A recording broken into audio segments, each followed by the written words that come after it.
Watuba Jokolera essomero erya Alihuda Watuka wali eri Kabale Bugonzi Masaka bagamba tuzze kuvuganya. In fact mu masomero gonna agali e Masaka kati gwe muzadde we Masaka Alihuda Watuka Islamic Senior Secondary School Kabale Bugonzi abo batulagako kye balinawo bakiikirira Masaka yonna mu mpaka zino. Essomero erya Mirembe Islamic Senior Secondary School mu Group E mwe bavuganyiza era abayizi babaweereza ne bagenda maaso n'okubeera nti basoma ne batulaga kye balinawo. Essomero erya Kisaasi mu Senior Secondary School wali eri Kisaasi nabo bagenda maaso n'okubeera nti beetaba mu nteekateeka eno eya Pal FM Schools Quran Competition Quran ne bagisoma ate nga nnungi nnyo. Essomero erya Al Bayan Senior Secondary School wali eri Mpigi lyakikira amasomero agava mu Greater Mpigi lyasomera ddala Quran ennungi. Bilal Islamic Senior Secondary School ebwayise nabenteekateeka eno bagyetabye bulungi era bakyagirimu ne Kampala Islamic Senior Secondary School enteekateeka eno bagyetabyemu ate era bakyalimu kuba bagenze ku finals. Balinako omuyizi ali ku finals Kampala Islamic Senior Secondary School. Kale list eyo nga bw'ogiwulidde ye yasobodde okwesowolayo ku mulundi guno ne bagamba nedda tulaga abazadde bye tugenda maaso n'okubeera nti tubategeeza nga tubasaba abayizi. Kakati gwe omuzadde naawe wuliza programu eno nga weeroboza ate weegombe ti omwana wange njagala naye asomeko bulungi bw'atyo. Kati ago ge masomero tubeebaza kubeera nga mwavuddeyo ne mugamba katugende tuvuganye tulage kye tulinawo. Twebaza bateddemu ssente mu nteekateeka eno okuva bwe twatandika era nga tukyatambulira ddala nabo banafa ba Firdaus Hijja and Umrah Services. Bano bakutwala kukola mikolo egya Hijja ne Umrah wali eri Nakasero kulinana Steel and Tube we basangibwa bagamba nti gwe wena ayagala okutambula okugenda okukola emikolo egya Hijja ne Umrah beera nti obanoonyako ate obeere nti otambulira ddala nabo mu nteekateeka eyo ey'okukola emikolo egya Hijja ne Umrah. Tutambula muli bannaffe aba Spiro bakutuusako pikipiki ez'omulembe. Spiro bakugamba pikipiki ezikolera ku masannyalaze.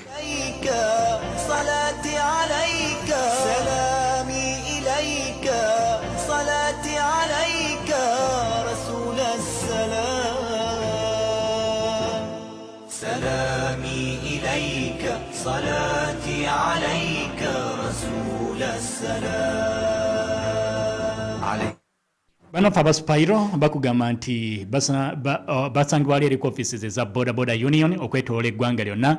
Pikipiki ya Spiro ojja kubeera nti ogifune yeekolera ku masannyalaze ekekkereza kinene teekako nnusu kanaana ng'okyajinga omuliro ate ojja kubeera ng'ovuga kilometers ezisoba mu 40. Banafa ba Plascon nabo tutambulidde ddala nabo abo bakafulu mu kukola langi ey'omulembe. Emyaka mingi nnyo nga bakolera langi egenda maaso n'okubeera nti etemaganya ekizimbe kyo kw'ossa n'ebyo byagala okubeera nti osiiga byonna. Balina super gloss, weather guard, silk vinyl, balina matte, balina paste, balina roof paint, floor paint, undercoat.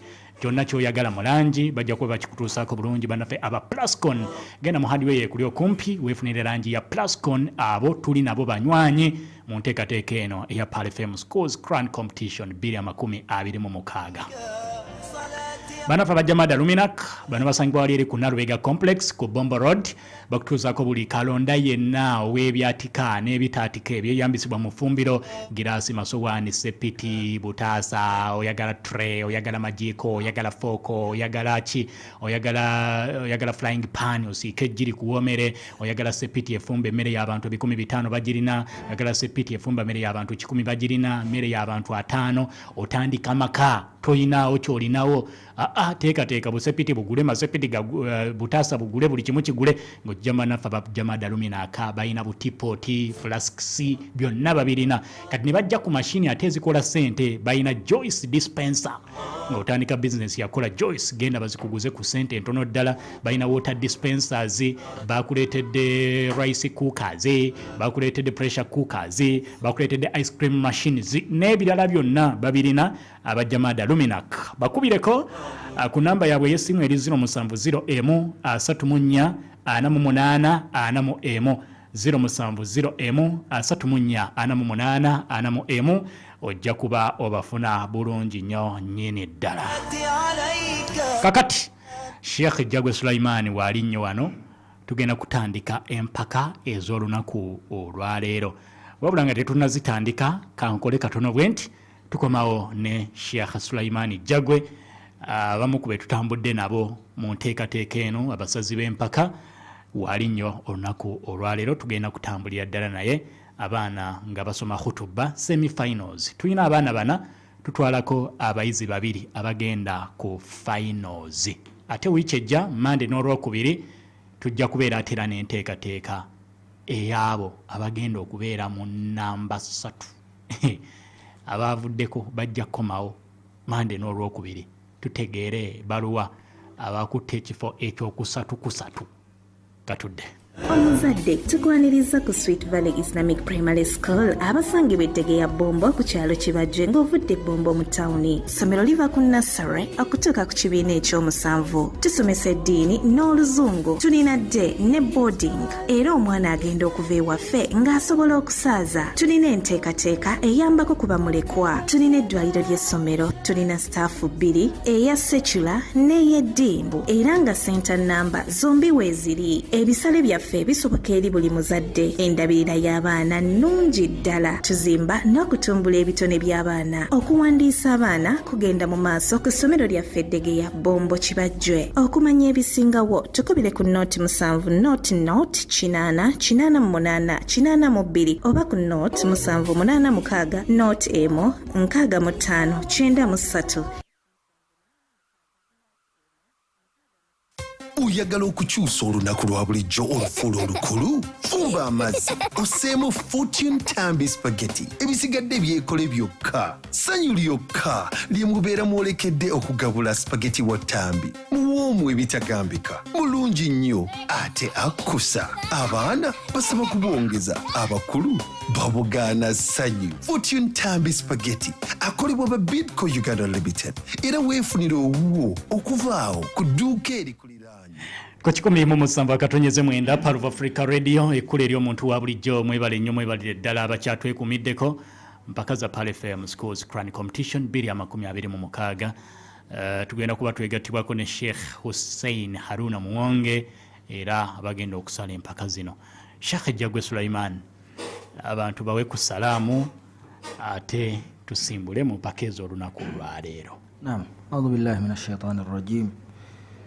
بسم الله الرحمن الرحيم الحمد لله والصلاة والسلام على أشرف الأنبياء والمرسلين محمد وآله وصحبه وسلم وبعد تمتنجز الله لتمسوا سوكسا نميرين بين بينجرا كم كما في محمد صلى الله عليه وسلم أبو رزا وقال منا تواني رزا البروغرام يفينو Schools Crown Competition 2026 empaka zino zitwalira ddala omwezi mulamba kumpi n'ekitundu era kati olunaku lwaleero bimashiatillah tumaliriza stage yaffe esembayo ey'abayizi baffe bamusaayi muto abaana ab'obuwala n'ab'obulenzi abagenda okwetaba mu mpaka za khutuba.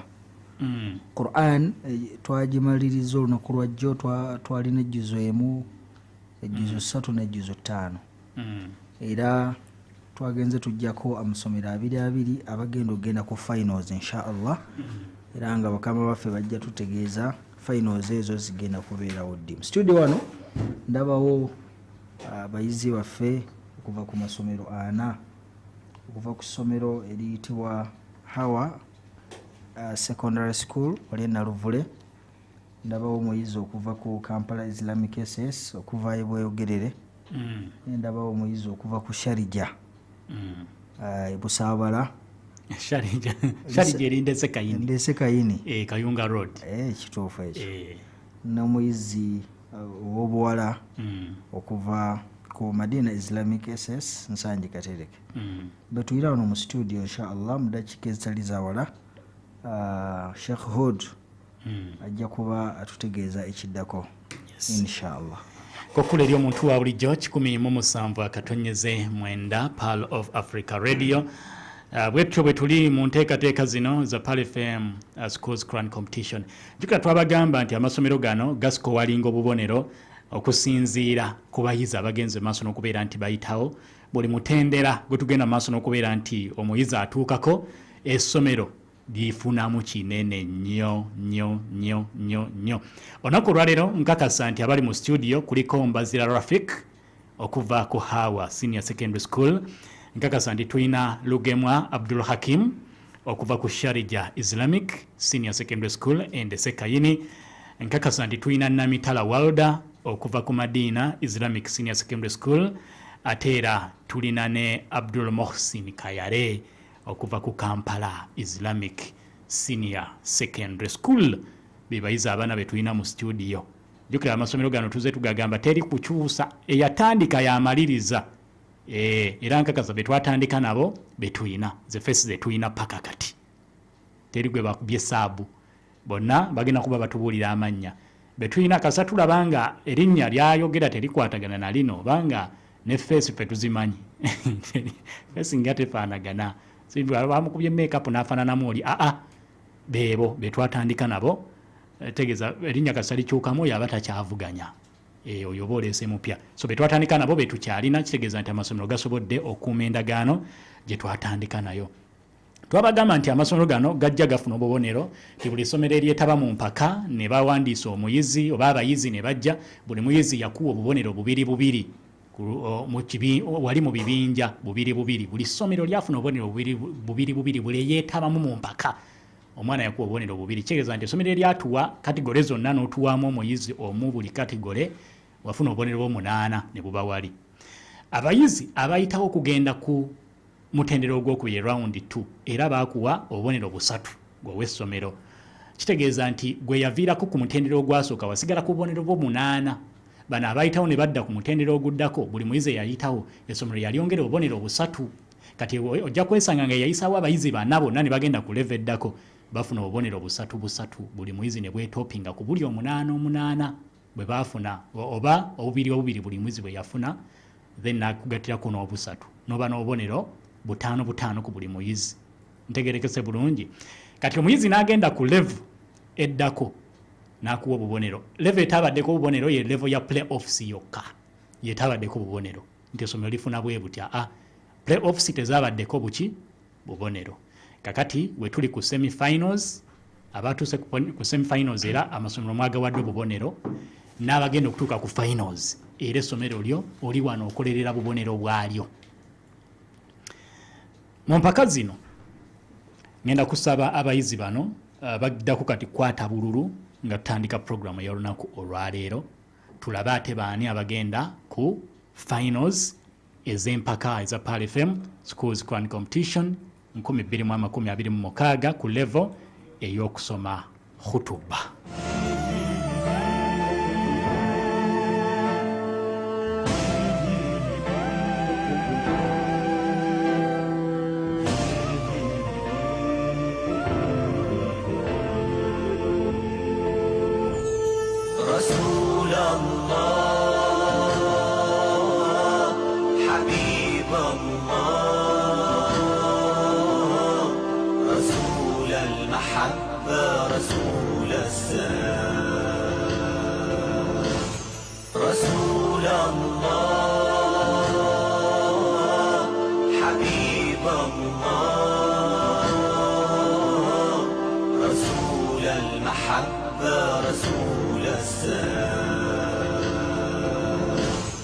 سلامي إليك صلاتي عليك سلامي إليك صلاتي عليك رسول السلام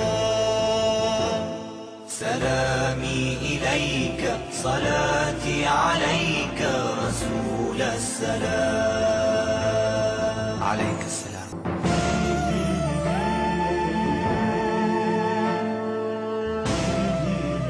Kula lya muntu wa bulijjo 107 katonyeze 9 buli omwasumulula akalulu ke kakutte ate tutegeere ani asooka ku muzinda. Wadanga ani nambemu Namitala Walda ogenda kujja ku muzindaalo guno. Jangu ku muzindaalo Namitala.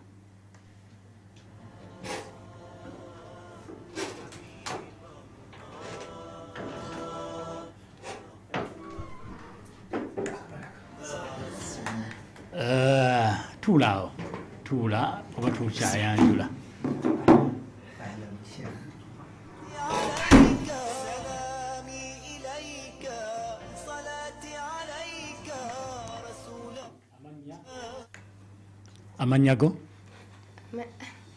Amanya Zena Mitala somero ki kuva ku Medina Islamic Secondary School. Madina Islamic Senior Secondary School mwe mugenda okusooka okuhutuba olunaku olwaleero namba 2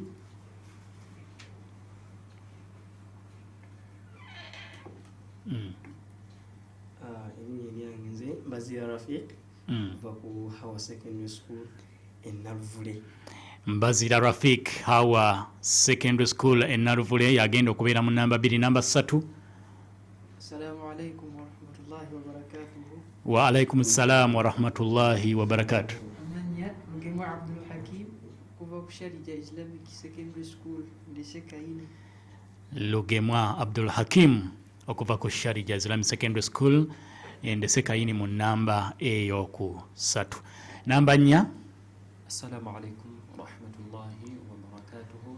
wa alaikum assalam wa rahmatullahi wa barakatuh. Amanya gange bitibwa Abdul Muhsin Kayale okuva ku Kampala Islamic Senior Secondary School okuva eBweyogerere. Amanya tuddiremu Abdul Muhsin Kayale.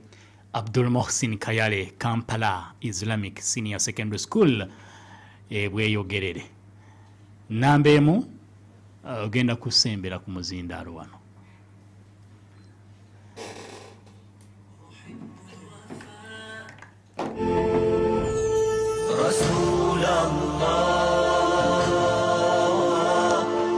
Kola lya muntu wa bulijjo 107 ani ali ku muzindaalo?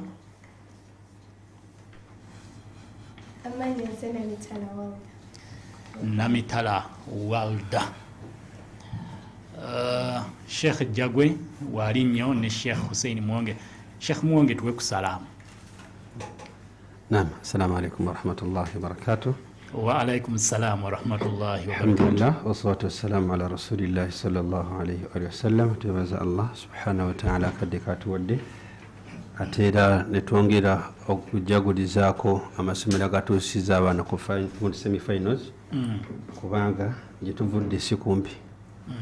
Sekambo watera okukozesa ekigambo nti tuvudde walangi wava enku naye tezituvudde si kumpi okulaba nti ku baana bonna abatandika mu khutuba nga kubana essomero lirinako omwana twebaza abamasomero abo kubanga kino ekyomwana omuteekateeka okutuuka ku level eno si byagamba bugambi nti gwe naawe genda tebakwata ku mitwe tigenda wateeka okubaawo process naye okulaba nga bakola process netuuka ku muntu atuuka ku ddaraja eno baku level eno nakyo si kya bulijjo twebaza amasomero ago kubeddera ku bakulu paka kubasomesa n'abakozi abawansi nesebu n'omufumbi kubanga senga afumba ebijanjalo nga tebiyidde tayinza kujja wano nga mulwadde era ogenda okulaba nga byetwagana byebatugamba salamu alaikum mutusonyiwe omwana ye waali naye mulwadde mukize tuleetemu ki tuleetemu omulala naye n'omufumbi oluvannyuma lwa Allah afumba ebijanjalo bye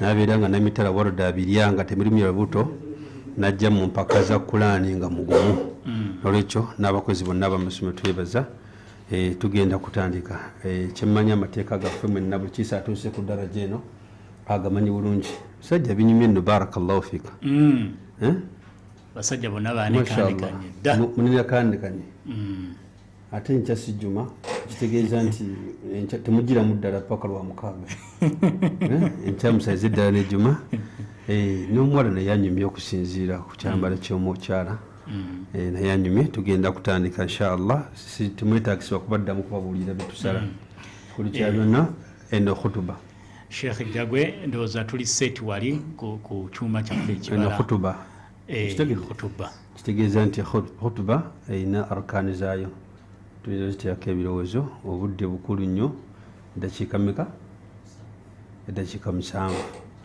eddakiika 7 tuzigabirako no max kasita tukkoonako max zonna ziteeka ku ddakiika 7 tofunako neegi nemu bwe tukkoonako nga tonnamaliriza ng'okyatwala eddakiika ziweddeyo tofuna ku makisinage name ebikolwa byo bikulu ng'okakasa tujja tugamba muntu ng'afudde ate ng'inooseka oteeka okuba nga nawe obeera emotional mu mbeera kutuba gy'ogenda okwogera bingi ebirowoozo eddoboozi kkulu si kuleekaana wabula kwogera kuwulikika tugenda ku ddoboozi ng'agamba balina okukyusa emiziralo kanjaasi naye oteeka okuba nga n'eddoboozi eryo lya buvunaanyizibwa nga liwa kutuba ebisigadde tujja bisalire newaffe tujja byebagamba byonna inshallah kimanyi shekhe jago ateredde bulungi namitala tandika alhamdulillahi alladhi ja'ala as-salah alhamdulillahi alladhi ja'ala as-salaha min ahsan sifat wa ja'ala al-walada as-salih farhan liwalidayn ونفعا لهما في الدنيا والآخرة وذخرا لهما في الحياة وبعد الممات أشهد أن لا إله إلا الله وأشهد أن محمدا عبده ورسوله فيا عباد الله أوصيكم ونفسي بتقوى الله عز وجل. Praise be to Allah, the one who made morals one of the finest qualities of his servants, and made a righteous child a comfort and happiness, to his servant, a benefit to them on this world and hereafter, and a treasure to them during life and after death. I bear witness that there is none meant to be worshipped except Allah, and that the Prophet, peace be upon him, is his messenger. فَيَا عِبَادَ اللَّهِ أُوصِيكُمْ وَنَفْسِي بِتَقْوَى اللَّهِ عَزَّ وَجَلَّ. Allah's servants, I urge your soul non-living out mind to fear Allah subhanahu wa ta'ala. أما بعد أيها المستمعون الكرام موضوعنا اليوم الولد الصالح. Brothers and esteemed listeners, the topic today, the theme of the day is a righteous or a morally upright child.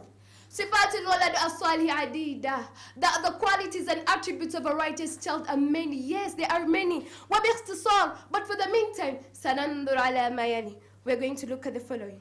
Ibad Allah, before I proceed, اعلموا فإن من أعظم نعم الله على العبد.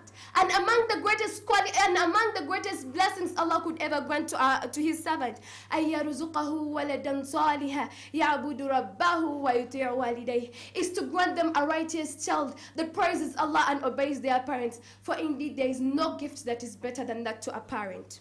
أيها المستمعون والمشاهدون أن الولد الصالح يحسن الوالدين. Listeners and viewers, a righteous child is dutiful to their parents, وَيُطِيعُهُمَا فِي الْمَعْرُوفِ, and obeys them in what is righteous, فَيَنَالُ رِضَى اللَّهِ, and with that he gains Allah's pleasure. كما قال رسول الله صلى الله عليه وسلم رضا الله في رضا الوالدين. The pleasure and the happiness of Allah depends on the pleasure of the parents. وسخط الله في سخط الوالدين, and the anger of Allah depends on the anger of the parents. Therefore, brothers and sisters, what we call al-walad as-salih is he who makes his parents happy, and with that he attains Allah's pleasure and consequently enters Jannah for being righteous. Brothers and sisters, speaking of pleasure and what identifies a child as a pleasure to their parents, أن الولد الصالح يدعو لأبويه تباعا لقوله تعالى. A righteous child always supplicates for their parents following Allah's injunctions and orders. بعد أعوذ بالله من الشيطان الرجيم وقل رب ارحمهما كما ربياني صغيرا. Allah says, say, oh, have mercy on my parents, such as the mercy they had for me when I was little. Brothers and sisters, allow me to inform you that a righteous child could be very important to their parents, because the Prophet, peace be upon him, acknowledges them and refers them to among the three things that remain, that exist when a human being dies. Because the Prophet, peace be upon him, said, إذا مات ابن آدم انقطع عنه عمله إلا من إيش؟ إذا مات ابن آدم انقطع عنه عمله إلا من ثلاثة. When a humankind dies, everything extincts, everything comes to an end apart from three. وذكر منها أولد صالح يدعو له. He mentioned, the Prophet, peace be upon him, mentioned, or a righteous child that prays for their parents. أيها الأحباء في الله, dear beloved brothers and sisters in Islam, الولد الصالح حسن الخلق. A righteous child has good character. يحب الخير للناس, loves good for the society. ويتعامل معهم بأدب واحترام, and treats others with respect and morals. Brothers and sisters, a righteous child does not boast in front of others, but rather reflects good character in the society. And on that Allah subhanahu wa ta'ala says, بعد أعوذ بالله من الشيطان الرجيم ولا تسعر خدك للناس ولا تمشي في الأرض مرها إن الله لا يحب كل مختال فخور. Allah subhanahu wa ta'ala says, do not turn away from people in arrogance, and do not walk on this earth proudly. Indeed Allah doesn't like people who are proud, who are arrogant. Brothers and sisters, the ayah teaches us to be down to earth to the society. Therefore, al-waladu as-salih yatahalla bis-sabr والتواضع والصدق والرحمة. A righteous child should be fully stocked with patience, truthfulness, humbleness, and mercy. Name it all to mean good morals. Because the Prophet, peace be upon him, acknowledge good manners that قال رسول الله صلى الله عليه وسلم ما من شيء أثقل في الميزان من حسن الخلق. There is nothing that is heavier on the scale on the day of judgment than good morals. أيها الناس توبوا إلى الله واستغفروه إنه كان غفارا. Alhamdulillah wa salatu wa salam ala rasulina Muhammad sallallahu alayhi wa sallam. Praise be to Allah, and may his peace and blessings be bestowed unto the Prophet, peace be upon him. Ayyuhal mustami'un, kalamuna kana yadulu hawla al-walad as-salih. Our word has been rotating around a righteous child. كما قلنا من قبل صفات الولد الصالح عديدة. As I said before, the attributes and qualities of a righteous child are very many.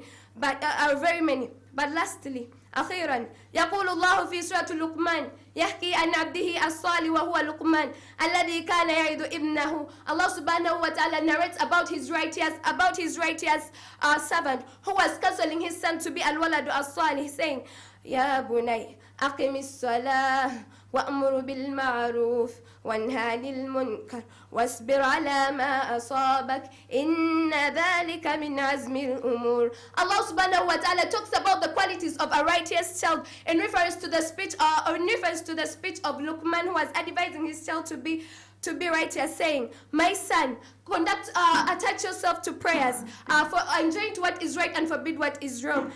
Be patient to Allah's decree. Indeed, those are qualities of determination. Inna Allaha malaikatahu yusalluna ala nabi ya ayyuhalladhina amanu sallu alayhi wa sallimu taslima. Rabbana atina fid dunya hasana wa fil akhirati hasana wa qina adhaban nar. Wa sallallahu ala nabiyyina Muhammad sallallahu alayhi wa sallam. Alhamdulillahi rabbil alamin. Kulalya muntu wa bulijjo 107 akatonyeze mwenda Part of Africa Radio. Katukola katono bwe tuti ate tuyingirewo ne namba 2. Wali olambudde ku faamu za YPA oba obadde obawulira buwulizi anti be bali ku mimwa gy'Abannayuganda ensangi zino.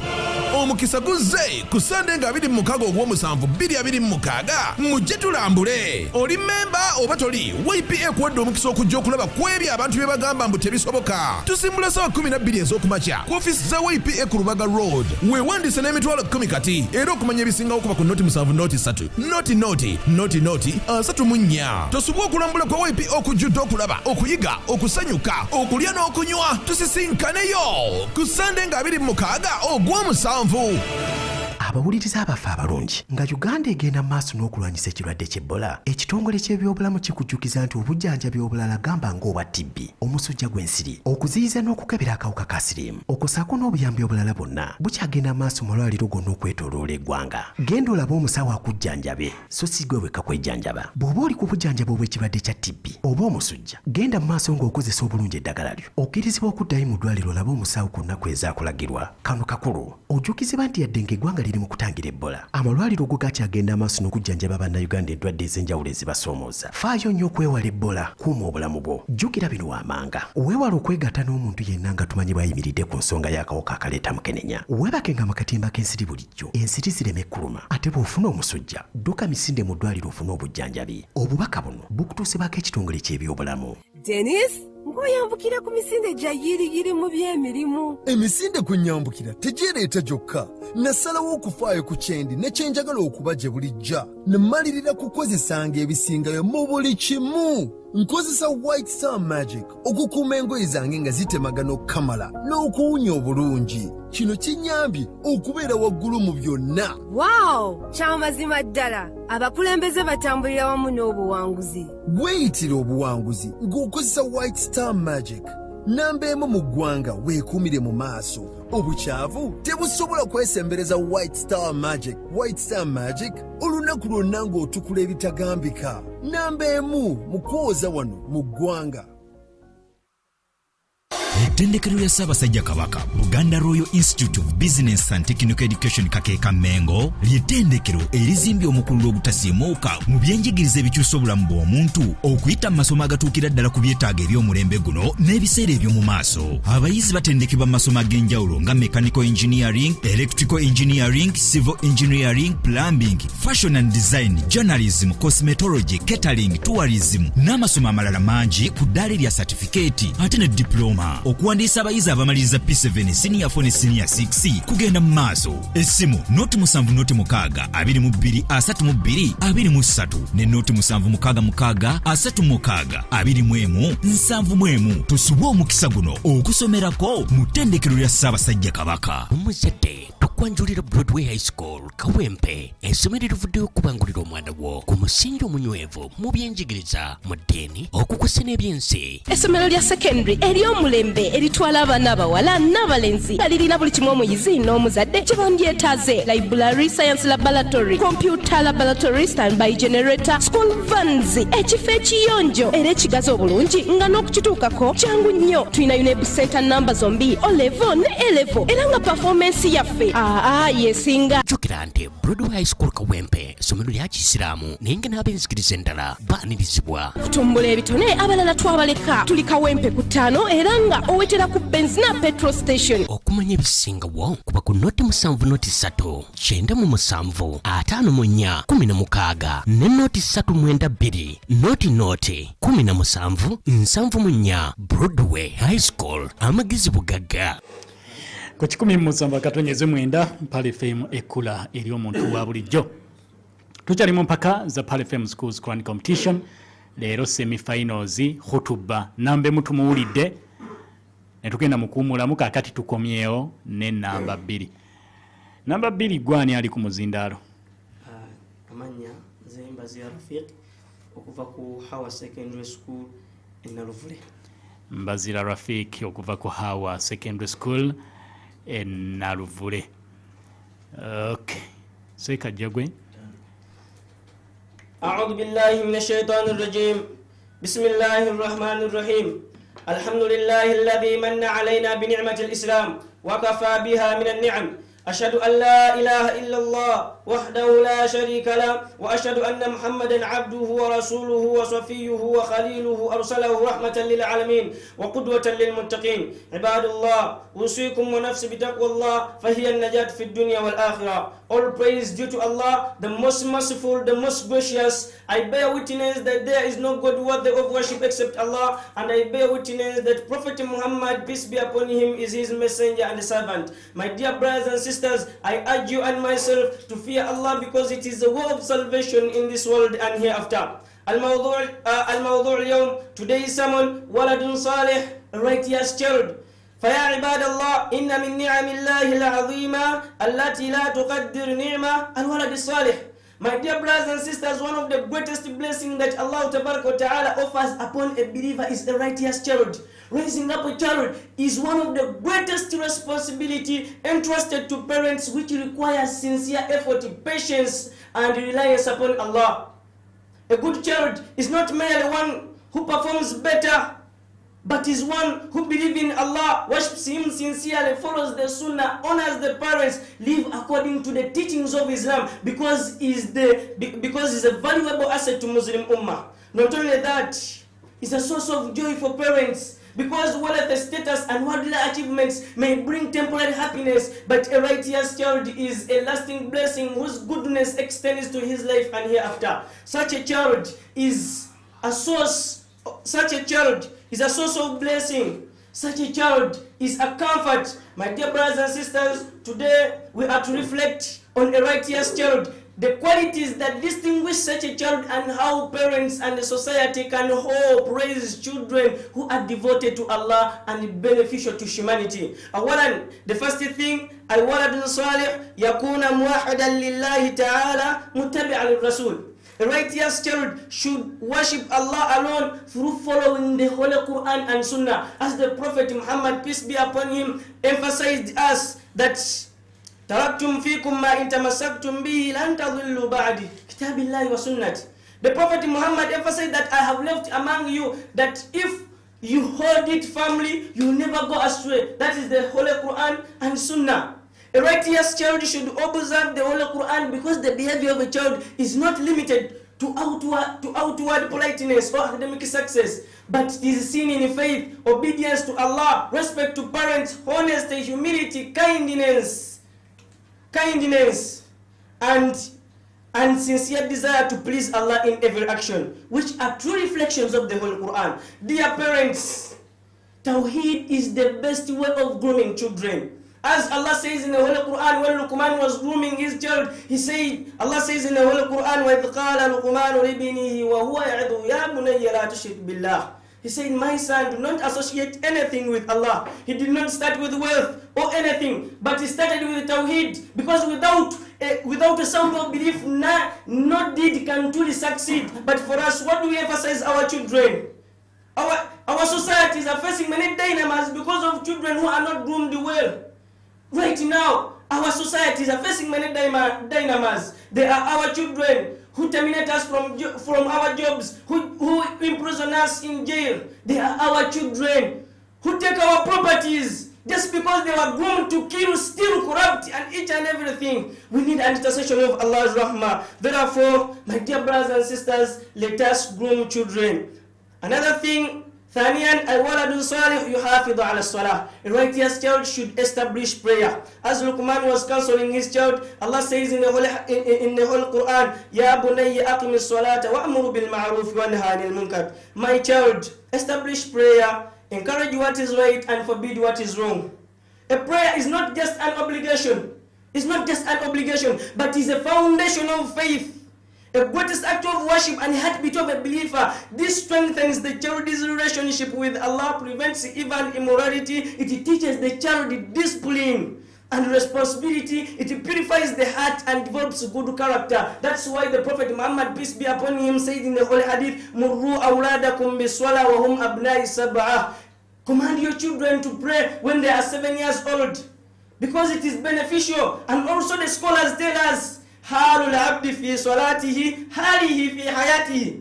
A child who prays learns humanity, patience, gratitude, sincerity, and respect, because those are essentials of a righteous child. Therefore, I strongly advise all children, whenever you may be, and me, to worship Allah sincerely, establish prayer, honor our parents, maintain noble character, and follow the guidance from Quran. Because I have a belief that Allah will work upon our problems, Allah will help us succeed, guide us whenever we go astray, and forgive us our sins. أقول قولي هذا وأستغفر الله لي ولكم إنه هو الغفور الرحيم.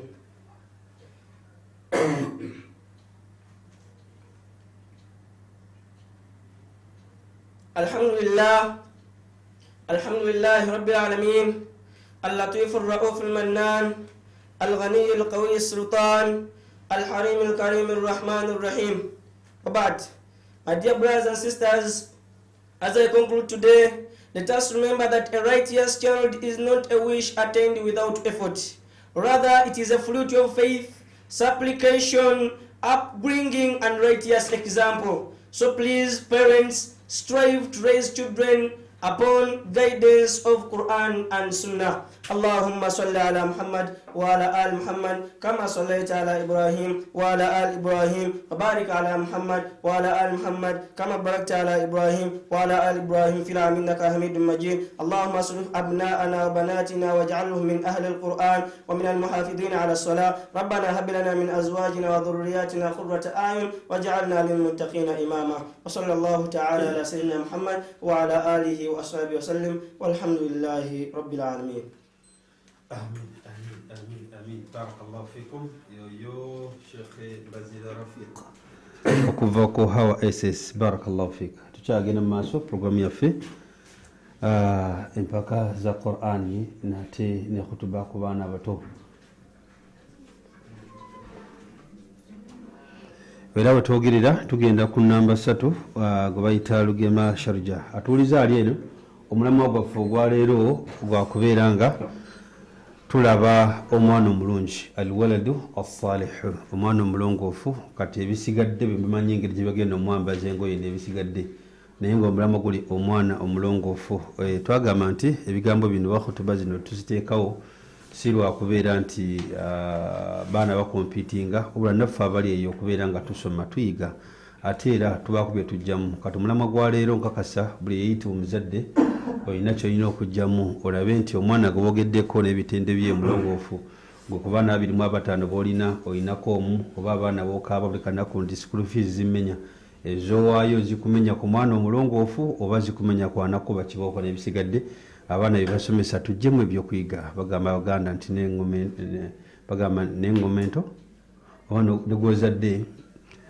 ani amanyi olugero gwozadde akubira engoma nozina era mbadde ngenda kwewuunya nti mwendawana zemba singa oluganda naye alla mulungi nagambye abamu tuli basoga naye ekikulu kya byonna nti abaana baffe abato bwe tubayisa obulungi bajja tuyisa obulungi nga naffe tukaddiye bwe tunaabayisa obubi bajja tuwuliriza nga tukaddiye gwe mulamwa ogwaleero abaana baffe gwe baliko tugendagenda ku namba 2 Sheikh Lugemwa Abdul Hakim tugenda ogenda Sheikh Jagwe setting bulungi awo bwetugenda okugenda naye agwatabalabe atendabalaba bulungi atalina simu ebalaba bulungi Allah akugeredde agipulo tusobodde balaba naye ayina essimu abalaba bashekhe banyumye bulungi mashallah ate ne Sheikh Katiboroda naye anyumye bulungi kusinzira mu uniform ye era balagira ddala nti tebazze kusaaga ate bazze tubuuliramu bazze kubuulirira saballah bakusakatireko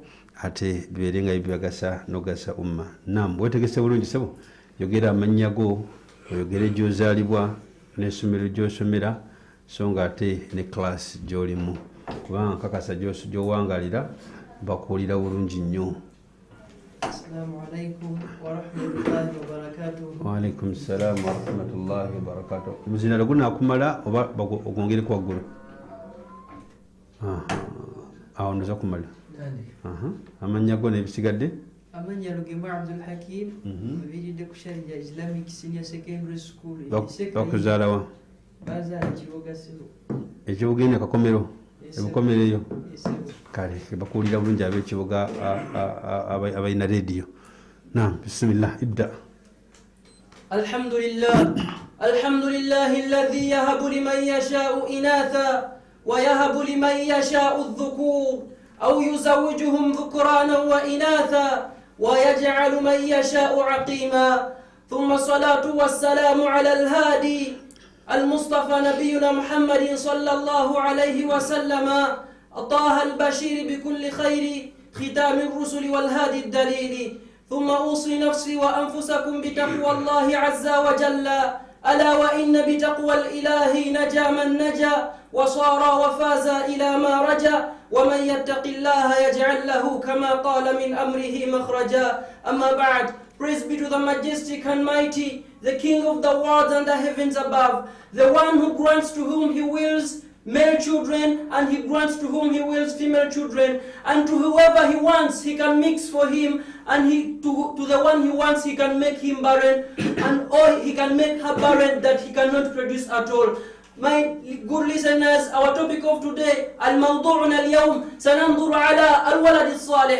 We are going to look at the righteous children. Who is the righteous children? The one we call a righteous children. Allah subhanahu wa ta'ala told us about him. But before we go on, a righteous children, who are istithmar al-haqiqi. He is the right investment. He is the true investment. Alladhi la yabur, which does not expire. Wa sadaqatul jariyatu ba'da al-maut. And it is an ongoing charity after your death.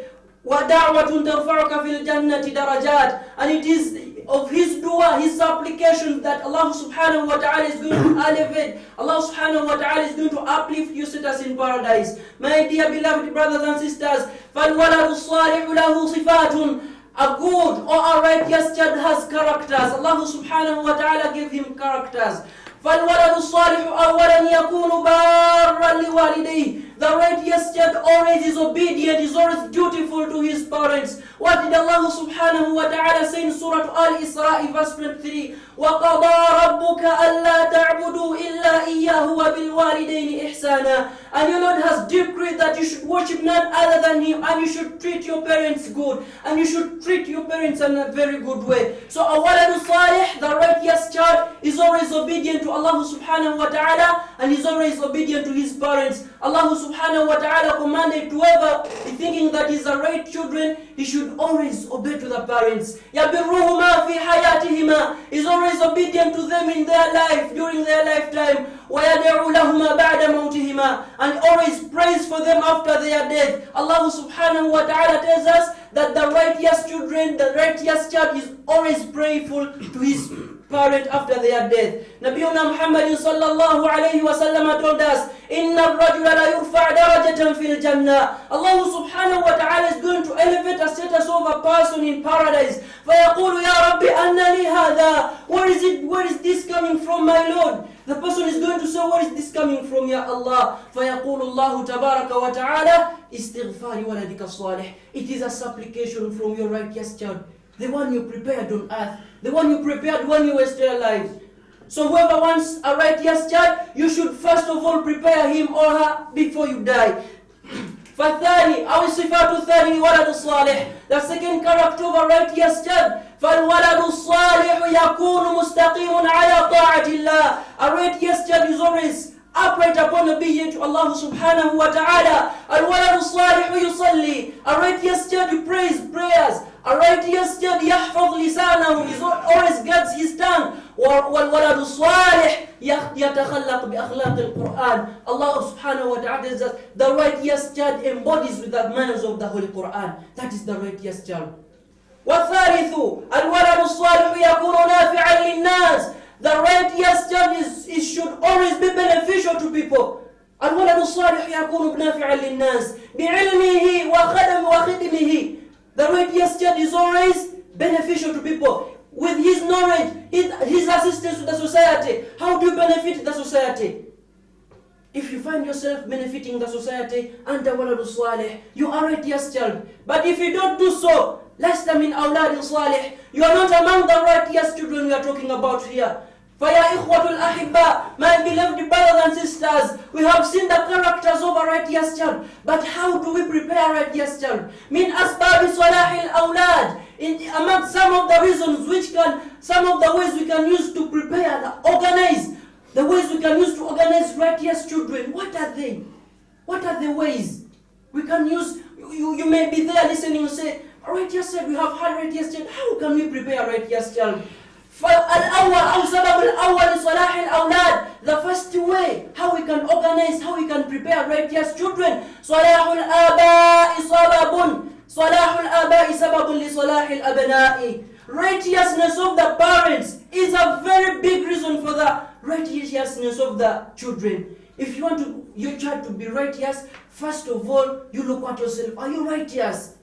First look at your characters, look at your manners. Are you righteous? If you are righteous, then pray to Allah subhanahu wa ta'ala to also give you a righteous child. أقول قولي هذا واستغفر الله لي ولكم بالآيات وذكر الحكيم وهو التواب الرحيم. الحمد لله وصلاة الله على الهادي أحمد سيد رسول الله. My beloved brothers and sisters, as we are continuing on the ways how we can create, how we can prepare righteous children when we are still alive, we have said صلاح الآباء, righteousness of the parent, سبب لصلاح الأولاد.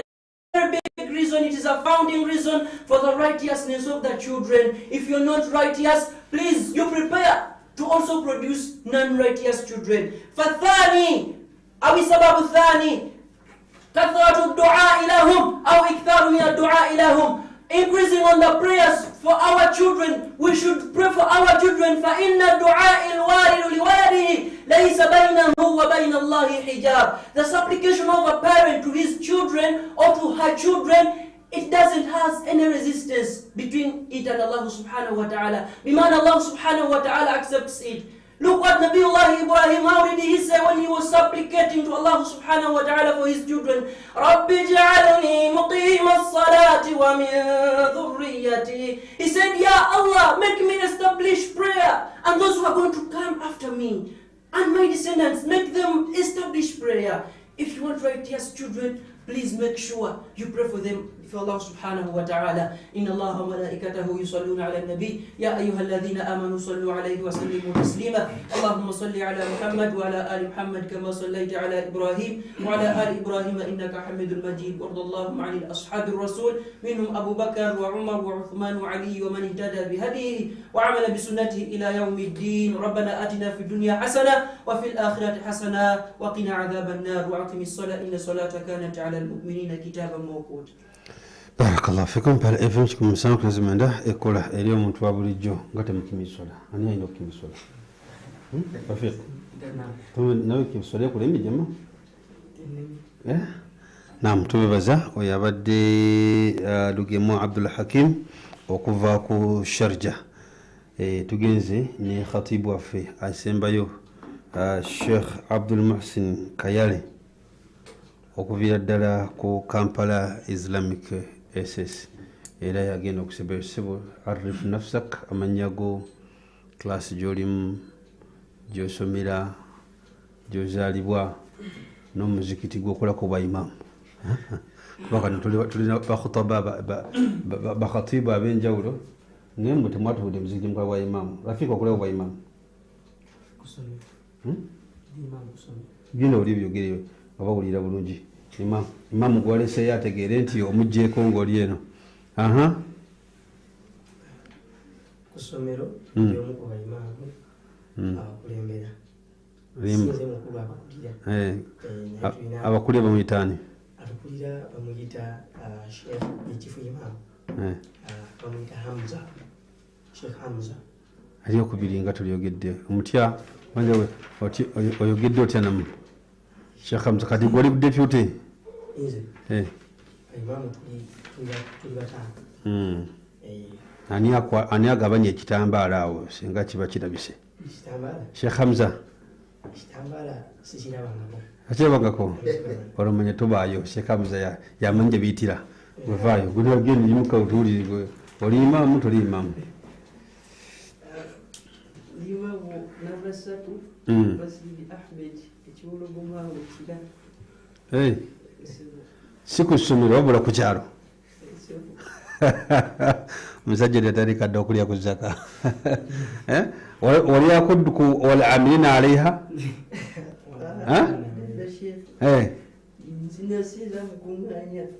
babagabagaba Allah gaba idha hadara alqismata uli alqurba walyatama walmasakinu farzuquhum minhu babera bagabagaba noyitayita waawo nga bakuwaako sikyo gwosaza tarabiya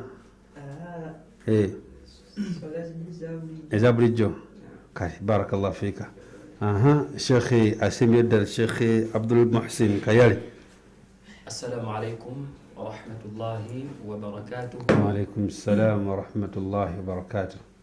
Amanya gange mbitibwa Abdul Muhsin Kayale okuva ku Kampala Islamic Senior Secondary School eweyogerere nga ndi muyizi mu senior eyokuna era kama wange ndi mu North 7 ng'omwaka oguwedde ku Kampala Islamic awo twakoze 33 dadi era ne tuyita bulungi alhamdulillah mutazi twazifunye alhamdulillah kati onumbye mu mutazi ya wano ene kaluba je Sheikh jagotaka mu mutazi ya rabbi Allah jamugonza inshallah ngera kusomera awo ndi omu ku imaamu abakulembera ku ssomero awo naye nga nze omukulu atwalira ddala oba akulira department ey'okusomesa mu ssomero Damba ey'okusomesa khawatira baadiya durusu zonna kyonna ekikwatagana mu kusomesa zakikulembera Ssebo kati ate basindise gwe kenyini oligino lwaki tosindise ku baana botendeka anti ensonga nkulu eno gojja kwatiramu ndi waka ndi musajja musoga wawe ntandika okwogerawo n'olusoga nja kubajjamu enseko wenakoba ndi musaada musoga fena tuliwo okuva Eiganga nga primary yange nagisomera ku Markaz al-Bayan. Aywa Sheikh Ngobi. Uthman Sha'ban. Habibi mkwano gwange. وبصفات حافظا لكتاب الله. ما شاء الله. مع بعض القراءات. ما شاء الله. أنا ماكو ود نسازيزا من رواية السوسي عن أبي عمرو من طريق الشاطبي. موسيقي. نسازيزا ويقول له مسجد جامع سيد. بابي تجدي. بابي تجدي ممكن بنسابا سازي. نعم. Kalero zengani. Walero nzize wanonga participant ngo musomi okufanagana ne bashikhe banange banonga. Aanaka Allah kwangoize kuba bo batandise kati gwe sigaze okugalawo. Naam, oli musta'id tutandike? Naam. Bismillah abda. Bismillah.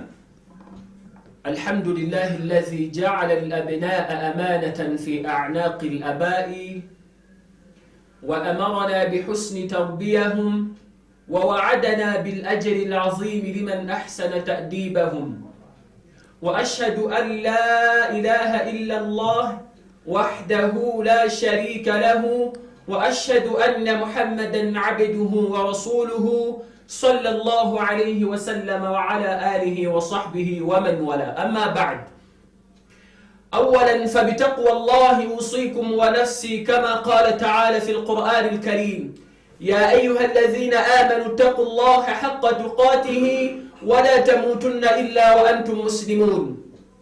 ثانيا فأكثروا ذكر الله وعملوا لما بعد الموت، فمن وجد خيرا فليحمد الله ومن وجد غير ذلك فلا يلومن إلا نفسه. القائل حيث يقول: ولذكر الله أكبر.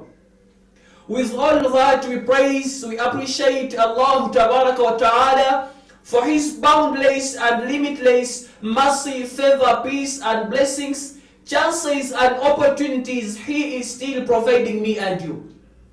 As we Muslims, we need to place our trust in Allah and we praise Him for the greatest gift of life. Because recently we've had accidents. Many people, they have lost their lives, young and old, dying each and every single day.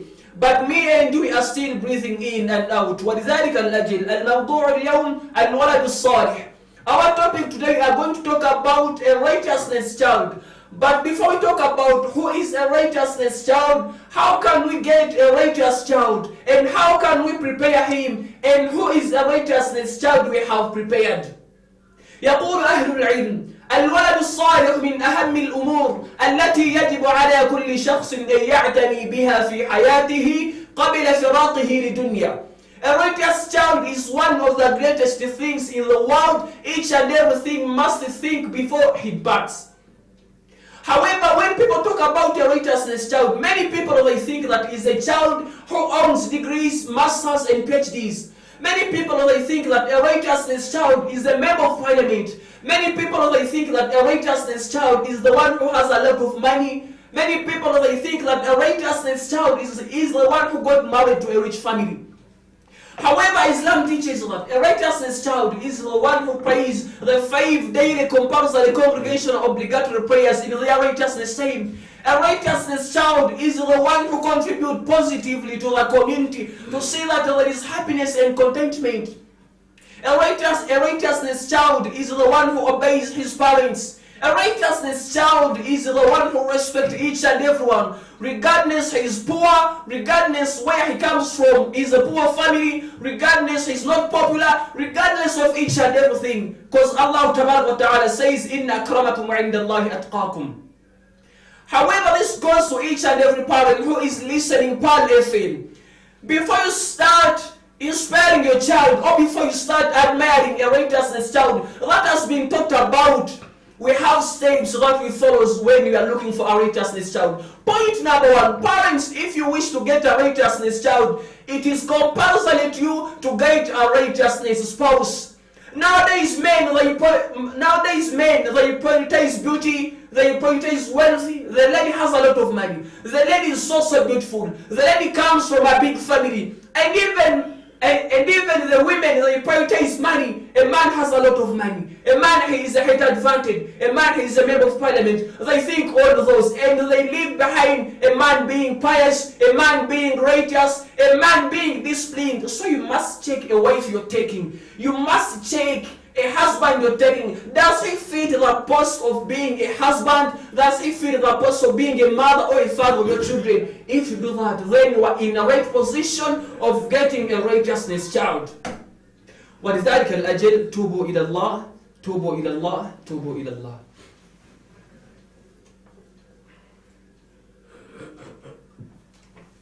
الحمد لله رب العالمين والصلاة والسلام على رسول الله صلى الله عليه وسلم وعلى آله وصحبه ومن والاه. In my conclusion, I would like to utilize or to exploit this greatest opportunity of being in this studio or being at Pearl FM. I would like to inform each and every parent, to inform each and every children or child that is listening Pearl FM who is a righteousness child that has been prepared by looking for a righteousness spouse. Who is he or she? Number one, a righteousness child on the day of judgment, he will place a crown upon his two parents. And the parents, they will wonder, they will ask Allah, why are we made to be in this situation? Why are we made to wear these honored garments? And it will be said to them that due to the importance you paid your child, due to the importance your child paid to the Quran, now that is your reward. But now time you wonder, you find parents, they want to have people who memorize the Quran in their houses. They want to have sheikhs in their houses. But unfortunately, they don't want to take them to Islamic institutions. For them, they say that Islamic institutions, they pay a lot of money. However, a school is offering Quran services. A school at the same time is offering secular services. At the same time, a school is offering theological services. That school or that administration cannot offer the same school fees compared to a non-Muslim school. Even your parent, قال الله تعالى في القرآن الكريم وكان أبوهما صالحا. Before you start complaining that my child is not righteous, before you start complaining your child, you also must check yourself before you check your son. Because as we children, we don't just listen to your words, we even look upon your actions as you our parents. Because you're ordaining me to pray the 5 daily prayers in their righteousness saying, but even you, my dad, my father, my older brother, my uncle, my aunt, I have never seen you praying. You're telling me to be disciplined, but every time I see you quarreling with our neighbors. You're telling me to stop taking things which are not mine, but every day I hide you, I hear you on the phone, fabricating, telling lies. You're trying to fabricate people so that you can get wealth.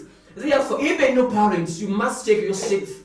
The moment you shall turn righteousness, even as your sons, your daughters, we have higher chances of being righteous. Therefore, I call upon my fellow students who are listening Pearl FM. It is high time for me to stay up. If our parents, for them, they have not know this, now it's high time for me and you to stay up. إن الله وملائكته يصلون على النبي يا أيها الذين آمنوا صلوا عليه وسلموا تسليما اللهم صل على محمد وعلى آل محمد كما صليت على إبراهيم وعلى آل إبراهيم في العالمين إنك حميد مجيد وصل اللهم على سيدنا محمد وعلى آله وصحبه وسلم وأقم الصلاة إن الصلاة تنهى عن الفحشاء والمنكر. نعم فالإفهم تكون مسافة سمعنا كل يوم تواول الجو خطبة زيزو متوفى هاد شيخ متوفى خطبة nziwulidde abaana balabi abaana mbalabye kaakati ejjuma zikyafa juma tefa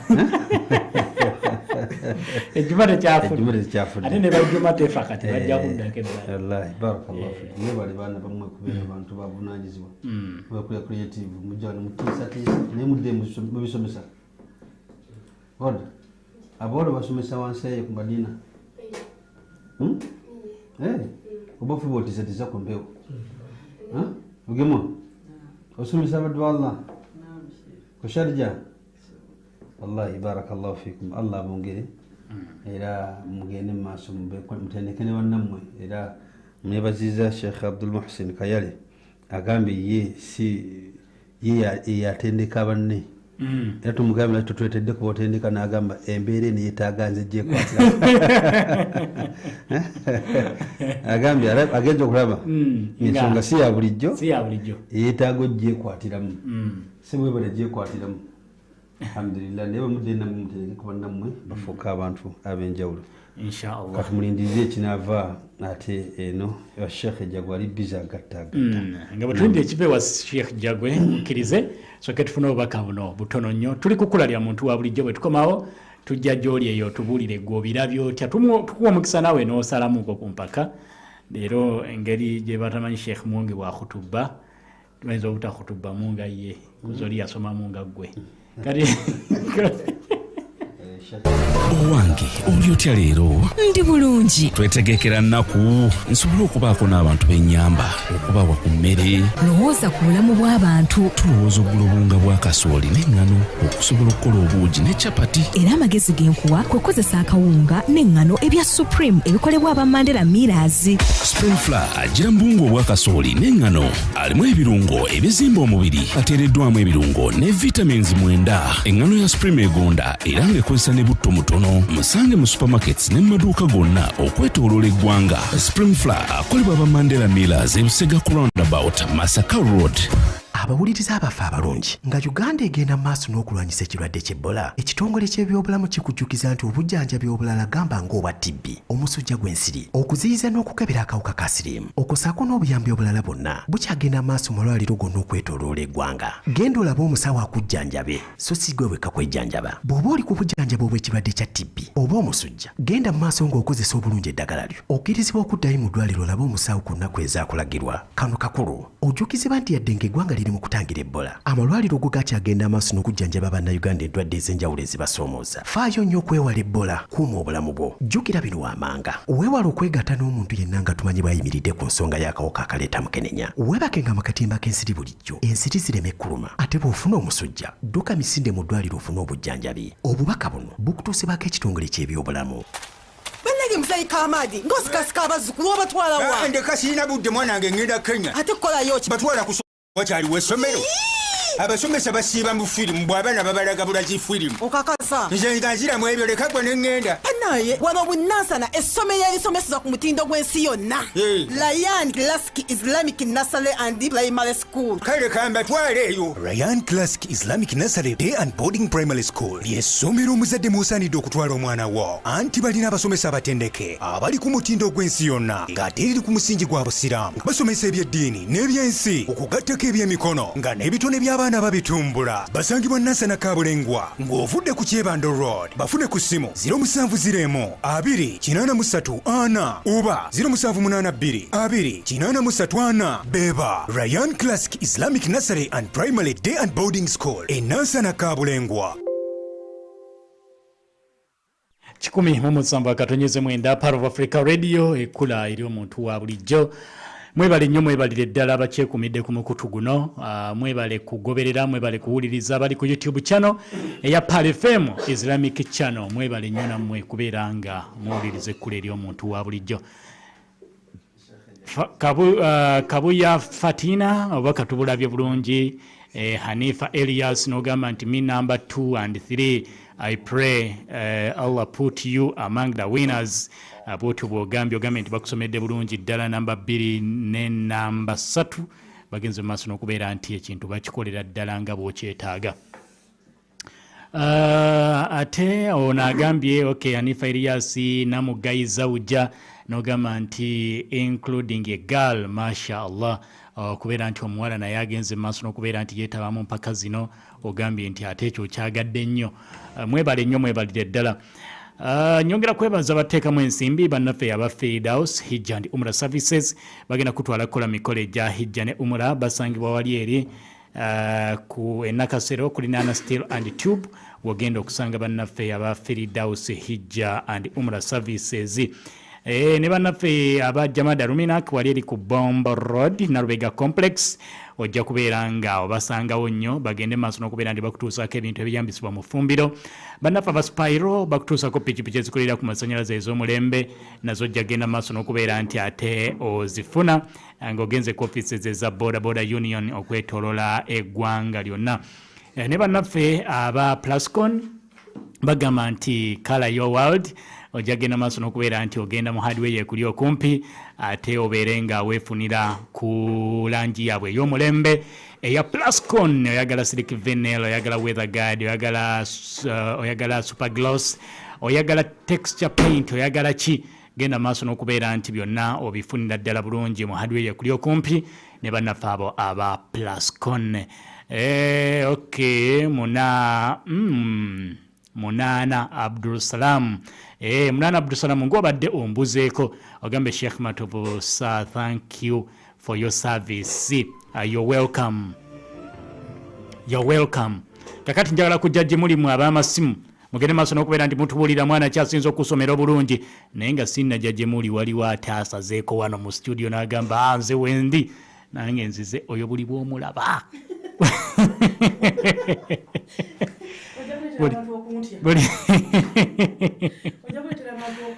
Ate nga bakutyako ki?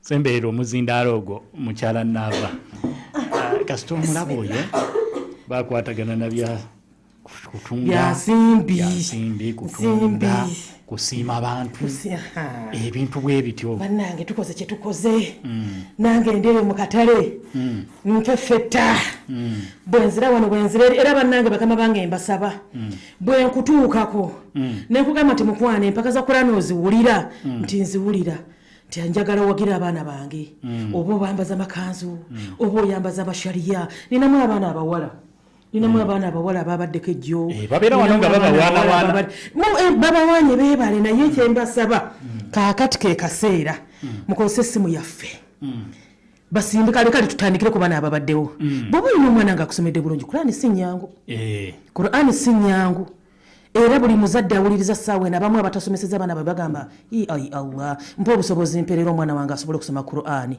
mpa obusobozi omwana wange abeere omu ku abo maaso eyo abalikola kutubbe esomeddwa olunaku olwaleero eriyo abazadde nga tebafuna mukisa gubisoma olwaleero osobola okuwa support omusomi wa Kurani naye support eyo njaga tugiwa generation empya bagende mu maaso bamanye nti ekintu kyetukola ensi ekyetaaga so buli kyolina kyonna ku ssimu yo olunaku olwaleero kendeese nti bino bwe nkugamba nti nteeraako supportinga Kurani negende mu maaso oba supportinga programu enegende mu maaso eya Kurani olinga aliyo ngagamba njagala kugivujjirira njagala kigende mu maaso ennamba yaffe y'essimu yino kubanga tetusobola gimaintaininga without your support era support gye munaatulaga oba contribution gye munaaba mutuwadde yegenda okuditamini nga tusigazaako Kurani eno bweti oba tugijjawo. Abaana bano twagala baddeyo n'essanyu agambe nti nali mu mpaka za Kurani nasoma kutuba abawuliriza baatusiima era bino bye bimu ku birabo bye twafuna oli asobola okubeera nga alina ebirabo bambi nnoonyaako alina ebirabo nnoonyaako ngamba naava nze naava Aida omusama w'oku TV omwana w'abandi essimu yange ya birabo byokka ebya kashi ngenda babuulira awulira nti olinayo ekirabo wanjagadde okigabira ku baana bano ayinza okuba nga yavaamu ku semi-finals oba yavaamu ku quarter finals naye ng'olina omujjukira oba lyali ssomero abazadde tulina abazadde abaweeredde abaana mugana amasomero ge tulina bambi nkusaba nti bw'oba olina ekirabo ky'olina essimu yange sooka ogiwandike nga sinnabawo eno yagundi ya contribution njagala birabo naye yakuvujjirira Kurani iweeri naye njagala mbawe yange nti olina ekirabo ky'oyagala okuwa abaana bano obasiime bambi nsaba nkubiraako 0704 0704 59 12 15 0704 59 12 15 oyo wa kirabo kikalu kirabo ebintu bikalu oyinza okubeera n'ekifoliso kinene kino kinkimukwaga okugamba akaana ako kansomera kutuba bakawe okitegeera oba ono yakola bwati mwambaza muwadde shariya 3 oba habaya omulenzi bannange ejjuba kyonna kyoba kyofunye I'm just mentioning that naye nga kyonna waliyo abalina nniya esiima abaana esingakaawo nga tamanyi watandikira bannange 0704 gwe tokololera mu simu ya ssente 0704 59 12 15 0704 59 12 15 kaakati nenegayirira nembasaba nti empaka zino genda mu maaso n'okusiima abaana bano kye bakoze 0706 eyo yakuvujjirira Qur'ani eno egende mu maaso abaana bano bagende mu maaso tubayite ne ku lunaku luli mulabe ku kijjobi oba finals saagala kubuuza yisewo nina akatengo nze akatima nina kagundi kansiri neeraliikirira nnyo 0706 0706 kuvujjirira 0706 7 6 7 0706 7 6 vujjirira saawa eyo ya Pearl of Africa Radio ereeta amanyo ga Pearl oba otaddeko mutwalo oba otaddeko ebiro oba otaddeko kakadde obyasano ga program njagala yonna ngitaddemu ensimbi teekwa ku sente ebisigadde Allah yanasasula bajja kumuddamu. Assalamu alaikum wa rahmatullahi wa barakatuh. Alaikum salam wa rahmatullahi wa barakatuh. Oyo bamuyita madamu Nava Aida omusama owoku TV kakati nzija gyoli awuliriza ekkulu ery'omuntu wa bulijjo 0759 10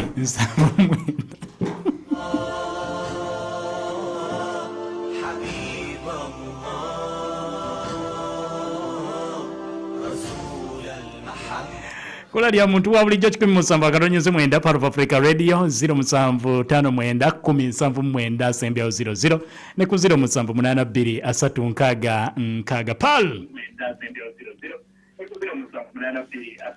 Pearl FM. Hello. Wanji. Assalamu alaikum wa rahmatullahi wa barakatuh. Wa alaikum salam wa rahmatullahi wa barakatuh. Webale kuweereza bashehe. Nawe webale kuwuliriza hajjati. Masitula zawedde masanafu. Ye masitula. Abaana basoma era basomye naye kangende n'ennamba 2 n'ennamba 3. Namba 2 ne 3. Allah abateeremu obwangu. Amin. Mpagidde naye nga nabali basomye tebenyoma. Era ne babayisaawo ne bano ne batabayisaawo nabo tebenyoma si ffe tusala ffe tuwagira. Eyo ndowooza yange si yaseeka muwonge. Assalamu alaikum. Wa alaikum salaam wa rahmatullahi wa barakatuh. 0759 sembya 00 ne ku 0782 Pearl. Assalamu alaikum wa rahmatullah. Wa alaikum salam wa rahmatullah. Aflah bint Abdurrahman ya Buziga. Ani? Aflah bint Abdurrahman. Ye bint Abdurrahman. Abdul Muhsin ni Wafiqi. Abdul Muhsin Kayale. Nani? Wafiki. Ne Rafiki Mbazira. Be basinzo kusomera obulungi. Ye katubasale Allah baisemu. Amin. Assalamu alaikum. Wa alaikum salam wa rahmatullahi wa barakatuh. Oyo balabye yagamba Kayale ne Rafiki bakoze bulungi Pearl. Wanji Pearl FM. Hello. Wanji sebo. Assalamu alaikum wa rahmatullah. Wa alaikum salam wa rahmatullah. Nawe okuwuliriza sebo. Ani asinza okusomera obulungi era mukulwani ono? Nze Faizo okuva wano ekira. Ye Faizo. Kati omusajja wange omusogo oyo weeyiganga oyo. Asomedde bulungi nnyo. Ani oweeyiganga wano? Weeyiganga waniko makono. Namwerabidde amanya ge naye omusogo yase. Bamuyita Abdul Muhsin Kayale. Yesewo. Okay, tweyanzege kakati biyingiddemu ebyalo. 0759 ne ku 0782 Pearl. Assalamu alaikum wa barakatuhu. Wa alaikum salam wa rahmatullahi wa barakatuh. Njogere no Kasengejje. Osinzidde Kasengejje. Ewa Kiso. Abbas Kasumba. Omwana oyo omuwala n'omulenzi asembyeyo. Bankoledde olunaku. Walda. Walda. Ne Kayale. Saba Allah amagere mukisa. Amin. Abateeremu obwangu. Amin. Assalamu alaikum. Wa alaikum salam wa rahmatullahi wa barakatuh. Mbuzayo abantu babiri ate tufuna obubonero nga bwe buyimiridde. Pearl FM. Assalamu alaikum alaikum warahmatullahi wabarakatuh. Wa alaikum salam warahmatullahi wabarakatuh. Darussalamu tewaluka wawulo okuva Mukurwani? Darussalamu. Tekajagwe mutumidde nnyo mukama wange oyo. Wali wano. Yamundabire. Kale sebo. Yenze namba emu n'ennamba nnya. Namba emu n'ennamba nnya. Alhamdulillah omwana omuwala oyo kubanga asobola osoma kutubba bw'ati. Alhamdulillah Mungu amuwemu ekisinga okuba ekirungi. Amin. Omusajja gwe mwagala nnyo mukama wange oyo kubwa imaamu eno ewaffe inshallah.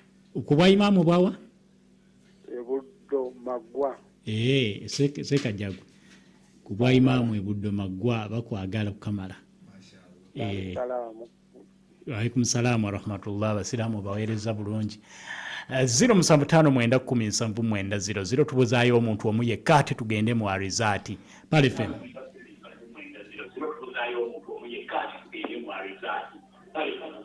Alaikum. Alaikum salaam wa rahmatullahi wa barakatuh. Sibya mkendo abapalisi. Alhamdulillah tuli bulungi. Nebaza abaana bonna abasomye. Mashallah basomye bulungi bonna. Yes. Nze mukyala Nabirungi Husina okuva Ensangi. Namubiru Husina. Okuva Ensangi. Nze namba emu yasinze okusomera obulungi kuba kyewuunyisa omwana omuwala okusoma batyo Quran nawaddaliriru nanyola. Annyonnyodde ng'omwana omutuufu eri bazadde be. Ekyo ntumidde nnyo Sekajagwe. Obubaka bwange. Assalamu alaikum. Wa alaikum salaam wa rahmatullahi wa barakatuh. Sheikh Hussein Muwonge kakati ensi erindiridde gwe bali ku mukuto gwa YouTube. Amunanat Sogambe, thank you all friends. See, they have done well. I pray Allah strengthen them. Aboto bogambye ku mukuto gwa YouTube koyitidde.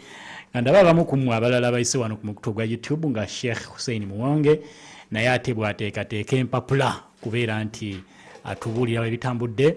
Shams Alden ogambye how are you Matovu? Rozbado buza Matovu Muhammad wali waggulu naye alhamdulillah nange ndi bulungi.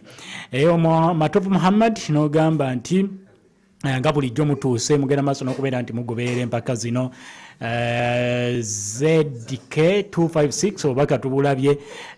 Fakiha Faswira nawe obaka butubulabye bulungi nnyo nnyini ddala. Te wano wansi ndaba Roth C4P ogambe assalamu alaikum wa rahmatullahi wa barakatuh. Kabuya Fatina obaka butwabulabye. Shadia Yasin nogamba nti though I loved the girl's confidence anyways maybe the best man win. Tomanya result wezigenda kuvaayo naye ogambye confidence y'omwana omuwala ojagadde. Webale nnyo. Hanifa Elias obaka butwabulabye. Kusane Munana Abdussalam obaka butwabulabye. Mugoya Abdulrazak nawe obaka butwabulabye bulungi ddala. Kakati nzize ewa Sheikh Hussein Muwonge amanyi okukwata ekijambiya n'akikasuka ewa Sheikh Jagwe. Kakati alhamdulillah wassalatu wassalamu ala rasulillah sallallahu alaihi wasallam. Twebaza mwenna abawuliza baffe abaliko kubeddala twatandikidde. Twebaza nammwe abatuwa ebirabo. Sheikh Mudhaffaru Dembe agambye nti yawuliriza bulungi wali akuba Sam Hajj and Umrah Services. Ne mugamba nti okubaawo kaawo kunyuma nnyo okubaawo n'ekirabo nga kisembedde wano. Naye era agambye inshallah ku faino ajja kubeera nga ekirabo akireeta biidhinillahi taala. Sheikh Abubakari Kizza Suleimani Mutumba naye agambye kwali tusaba Allah mushifa na afiya okugulu kwe okumbuluma n'abasigadde bangi kwe bali bawuliriza. Haji Kasimu Rutaya Gamini Equali Nabala tutuuse ku wasembiro ddala ku mulindwa wetulindirira ddala asooke mbuze nti nnyo okubuuza boke nnyini kanviire ddala ku Namitala Warda. Namitala jangu ku Muzindaalo wano. Muzindaalo ekibuzo kijja bonaatuukawo nga tukiseetinga. Namitala Warda obaddemu nga babuulira gwani akusingidde?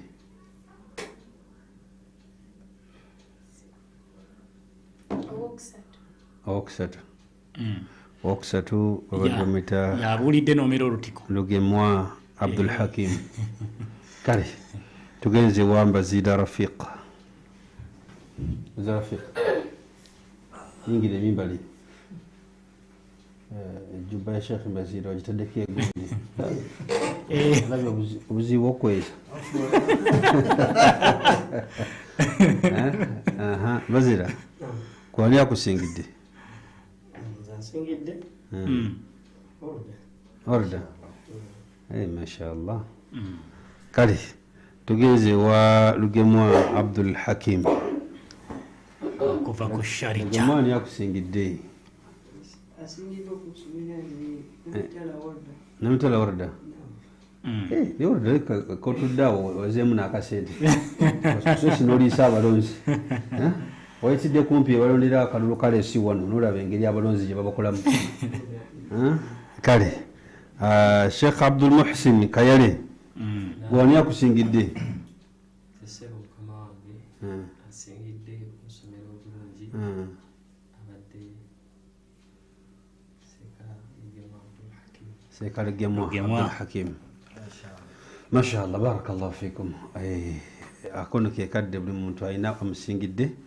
Katugenda gende wa Sheikh Jagwe asoka temeteme ani asinze twagamba tutuli ensonga nyingi esooka nga gituli mu khutuba tutunulira arkan al khutuba tutunulira nnyo empaji za khutuba zino nkulu nnyo kubyadawe empaji esooka paka esembayo mu kubeera nga osabira ku basiraamu abakkiriza kati naawe okubuli muntu yechekinga omutazo lyauma bolaba nga tuwasabidde bakkiriza ng'omanya bwetwakusaze kuba kati naffe tujja wano okufuna dduweezo tugenda ekyokubiri al adilla engeri gyewaleeseemu dalilu ezo oba obujulizi Qur'ani ne ahadith twagamba kasita okola ensobi mu Qur'ani omanya omusiba koze ki guzze omusiba guzze kubayo yava eri Allah nga teyinaamu Qur'anan arabiyan ghayra iwaj teyinaamu kantu konna kasibu konna nolwekyo bw'okolamu ensobi omanya nawo tugenda kukusalako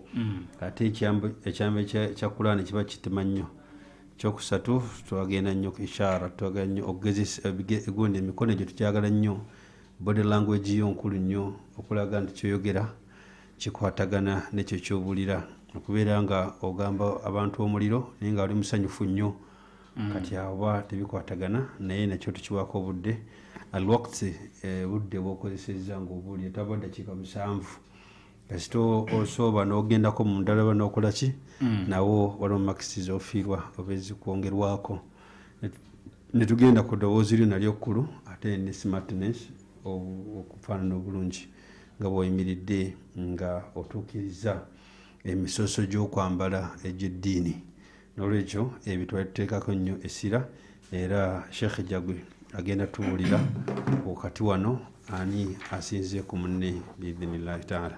Naam, bismillah alhamdulillah wassalatu wassalamu ala rasulillah wa ba'd.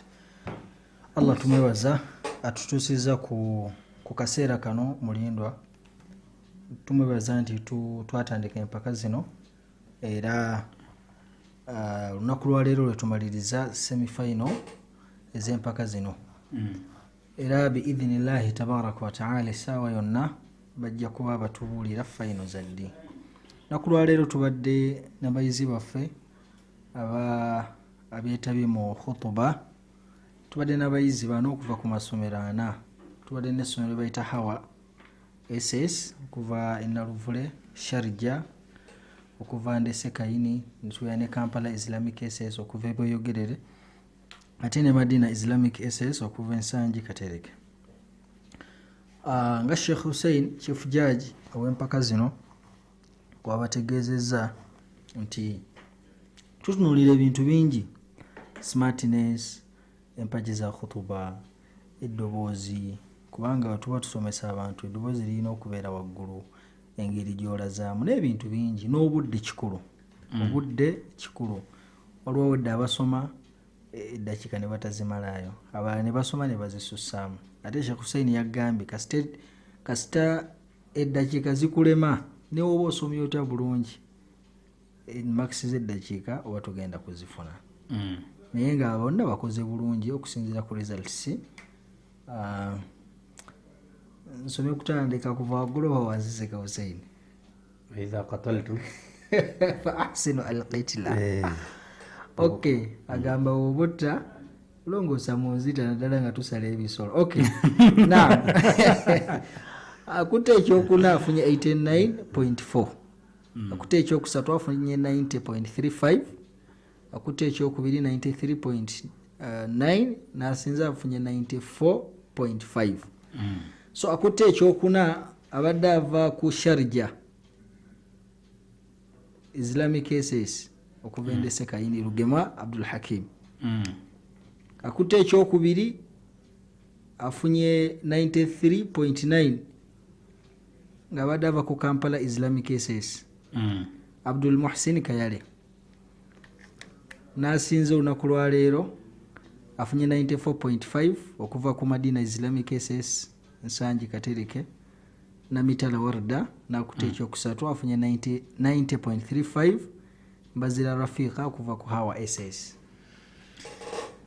107.9 Pale FM ekula eri omuntu wa bulijjo.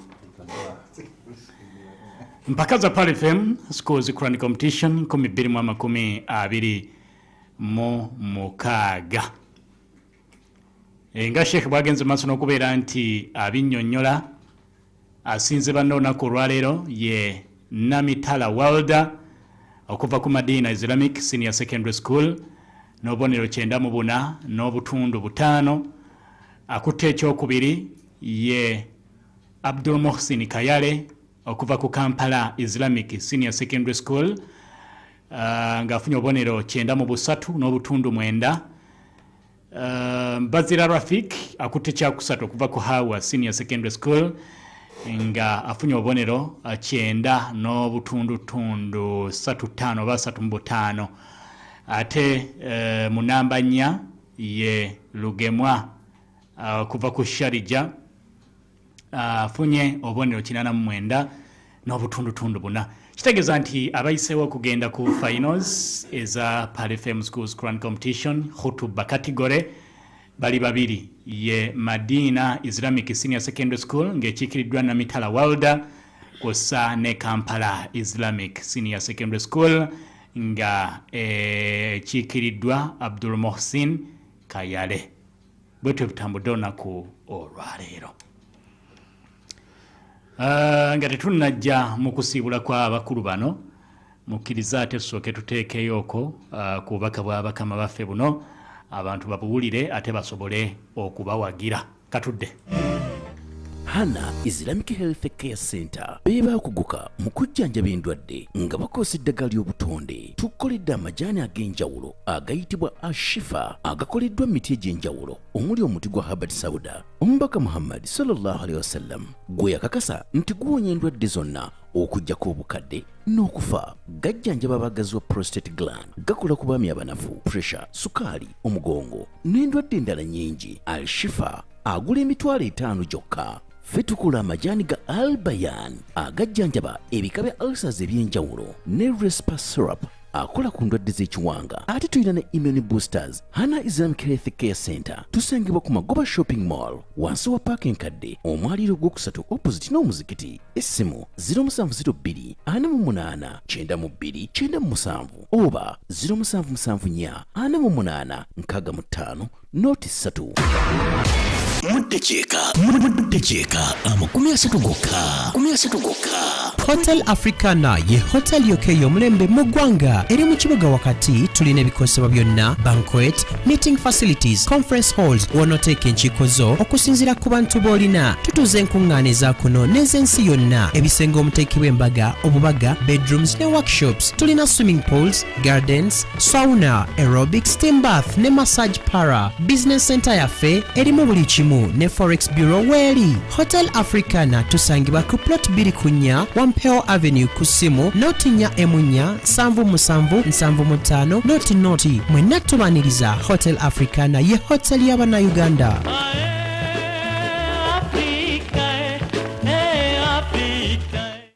Tereza Makago kuluba obufumbo bulungi era obweyagaza obunyuma obujjudde essanyu nga tukubaganya ebirowoozo omukazi ng'oyagala okubanja balo tomumanya bino byaggula mmere n'olwala ofune olubutaawo omwezi ogusooka owande oseseme omutunulire bw'atunula oveeyo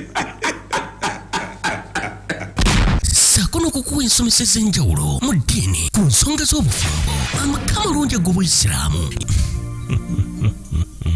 bizibu ki by'oyitamu banange basheki munyambe omusajja nkuba tukuwabula saako n'okukuwa ku magezi wemikoze otya kyanibadde kita omanyi allah subhanahu wa taala talina muntu gwe yasiteeka mu nsi nga talina mukamaawe ne mu baana b'ozadde wabaawo mukamaawe mungu ayinza okuleeta omukazi nga ye mukamaawe tabuuzibwa taweebwa magezi avuma ajerega ate nomu yasooka nakkuba ebbalaayi n'omuzaalamu abaana basatu nga mukyategeera olwetunuli abaana be babalekemo kyengera buli lunaku lwa sande okuva ku ssawa 4 ekiro paka ku ssawa 6 programu obufumbo kola amaka g'obuyisiraamu amulungi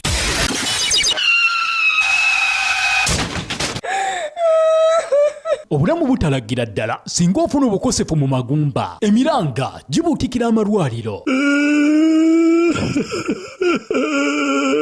abamu ne batatiririra ddala kati weetaaga abakugu abategeera kye bakola weetaaga Magumba Kliniki abayunzi b'amagumba mmwe mwenna abamenyeka amagumba abalumizibwa emigongo wansi mu biwato abalumizibwa ennyingo nga zizimba ate oluusi ne zitoowolokoka nammwe abasanyalala amagulu n'engalo mujje ku Magumba Kliniki ku Lubaga Road ku nkulungo ya Kabaka omuli engalabi muwonyezebwe bawonya endwadde nga gouts arthritis batereeza embaliga enkobogo wamu n'ebitege mu baana abato abatannaweza myaka 5 bajjanjaba n'abo abakubwa stroke naye ng'ebyokuwona biganye mwe abamenyeka ne babayunga naye nga wasigalamu obulema mujje mutereezebwe eddwaliro liba liggule buli lunaku okuggyako ku sande okuva ku ssaawa 3 ez'okumakya paka ssaawa 12 ez'akawungeezi okumanya ebisingawo kuba ku 070950065 oba ku 0774649 Magumba Kliniki ku Lubaga Road abayunzi b'amagumba owange oli otya leero ndi bulungi twetegekera nnaku nsobole okubaako n'abantu b'ennyamba okubawa ku mmere lowooza ku bulamu bw'abantu tulowooza oggula obunga bwa kasooli n'eŋŋano okusobola okukola obuugi ne capati era amagezi genkuwa kwe kozesa akawunga n'eŋŋano ebya supreme ebikolebwa aba Mandela Millers spring flour agira mbungu obwa kasooli n'eŋŋano alimu ebirungo ebizimba omubiri ateereddwamu ebirungo ne vitamins 9 eŋŋano ya supreme egonda era ng'ekozesa ne butto mutono musange mu supermarkets ne maduuka gonna okwetooloola eggwanga spring flour akolebwa aba Mandela Millers ebusega ku roundabout Masaka Road. Ebola bulwadde bwa namuzisa buttira mu kaseera katono ennyo naye ate busobola okwewalibwa buno wammanga bwe bubonero bwa Ebola omutwe oguluma okuva omusaayi mu maaso mu nnyindo mu bibuno mu matu emabega ne mu bitundu ebyekyama okusesema omusaayi ennyingo eziruma nakanyama n'omusulo okukendeera bwe wabeerawo omuntu yenna ali mu mbeera efaananako bw'etyo teweerabira okutegeeza eddwaliro lyonna erikuli okumpi okumanya ebisingawo sindika message y'obwereere ku ureport ku 8500 oba kuba ku ssimu ey'obwereere ku 880 emu noti 666 buno obubaka bukutuusibwako minisitule y'ebyobulamu 107.9 Pal FM ekkula ery'omuntu wa bulijjo kakati twagala kusiibula abawuliriza ekkula ery'omuntu wa bulijjo ngenda kusaba Mbazira Rafik ajje ku muzindaalo wano atumire Assalamu alaikum wa rahmatullahi wa barakatuh. Wa alaikum salam wa rahmatullahi wa barakatuh. Erinnya nze Mbazira Rafik okuva ku Hawa Secondary School Naluvule. Nam okutumira okutaata wange mulungi Mr. Mbazira Isa omusomesa w'okufatihi e Masaka eyo ne mami wange mulungi then ngenda kutumirako ku director wa Hawa Secondary School essomero lyaffe eryatwempawalinga okutuukako wanini ne head teacher Madam Nacha Mariam saako ne deputy we then tumirako ne ku mikwano gyange gyonna gyensoma nagyo alhamdulillah bonna tubebaza byonna byonna byebabadde nga batukolera sijja kusinga kawo. Assalamu alaikum warahmatullahi wabarakatuh. Wa alaikum assalam warahmatullahi wabarakatuh. Ka lugemwa jangu otumire ate abantu ne bw'otuula no problem otuba yawedde dda ne bw'atuula wansi kati luno lwa mukaaga sembeera omuzindaalo ogwo. Amanya. Assalamu alaikum warahmatullahi wabarakatuh. Wa alaikum assalam warahmatullahi wabarakatuh. Amanya Lugemwa Abdul Hakim okuvira ddala ku Sharija Islamic Secondary School lycée Kaini. Kano omukisa guno okwebaza okusookera ddala okwebaza basheekhe baffe abatusaze empaka zino tusaba Allah subhanahu wa ta'ala kusasulemu ekisinga obulungi. Twebaza bakulu b'amasomero abafuddeyo okutuvujjirira kulabika nti twetaba mu mpaka zino n'okututambuza buli lunaku okubeera nti tuvuganya. Tusaba Allah subhanahu wa ta'ala nabo abasasulemu ekisinga obulungi. Nenebaza abasomesa baffe basheekhe baffe abatusomesa kulabika nti tufaanana kyetufaanana nakulwaleero. Sheikh wange Sheikh Mutakiru, Sheikh Saddam betulina ku Sharija Islamic Secondary School n'abalala bangi nabo tusaba Allah subhanahu wa ta'ala sasulemu ekisinga okubeera ekirungi. Nentumira ku ba director b'essomero n'abasomesa bonna aba Sharija Islamic saako ne bayizi bannange ku Sharija Islamic Secondary School lycée Kaini. Assalamu alaikum warahmatullahi. Wa alaikum assalam warahmatullahi wabarakatuh. Ani? Mukwano gwe nnyo. Mukwano gwange nnyo. Sheikh Hussein alina yitu.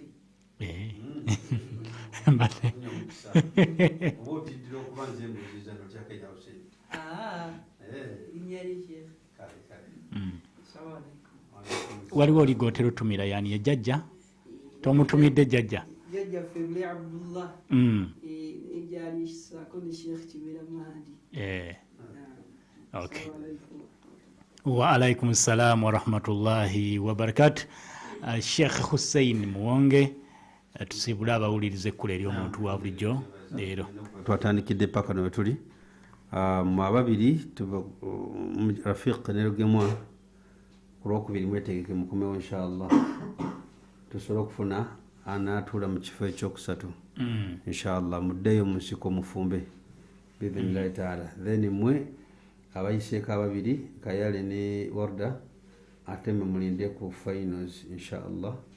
Nammwe tujja baweereza topic gyemujja okubeera nga ze tumaze tetuziddamu ate era buli emu tugiteeka olwa kigendererwa bazo bajjukiza buliza baffe twatandikira ku bulungi bwa Qur'an era twebaza Allah nti abaana bajja ne batubuulira ne batusomesa ne twavaawo ne tugenda ku kuwa omubaka Muhammad sallallahu alaihi wasallam ekitiibwa okumwagala omusalira okumufaanana n'ebisigadde nawo ne tubaako bye tuyiga. Olwaleero tubadde ku mwana omulongoofu ate era n'olunasembayo topic inshallah tujja giba wano bagende batandika okubeera nga baginoonyerezaako bajje n'erimu ejjudde obulungi. Twebaza mwenna mwenna okuva twatandikidde era tusaba Allah ekitiibwa atuwe obulamu obulungi mu kuteeka mu nkola eddiini ye byanga bwe tulagira.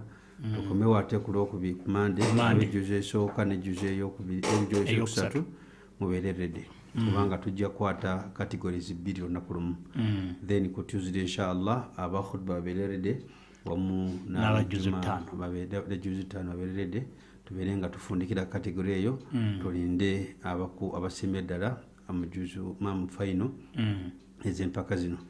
Twongera bajjukiza mwenna nti ku Sunday muyitiddwa ku mukolo gwaffe gwa Get Together gwa Maka Madina kujja kubeera Great Habibu kulya n'okunywa byabwereere byonna ebyemizannyo budde omalekeyo n'abasiraamu banno ate era n'okubeera nga tugezaako okwongeza okukubiriza okuwagala ennyumba ya Allah subhanahu wa ta'ala. Mukkirize tukome wano Sheikh Jagwe ayina obubaka bwa Ubayi Sebubayi tuli mu renovation ya masjidi kamwogerereko Sheikh Jagwe tuli mu renovation ya masjidi y'essomero okulaba nga abantu abalina obusobozi abalina ssente n'ebisigadde akasente kooteekayo akatono kasobola okuyamba ekifo abaana bakwatira Qur'an era Sheikh Jagwe y'omu ali ku kakiiko kamuleke amalirize ensonga eyo inshallah.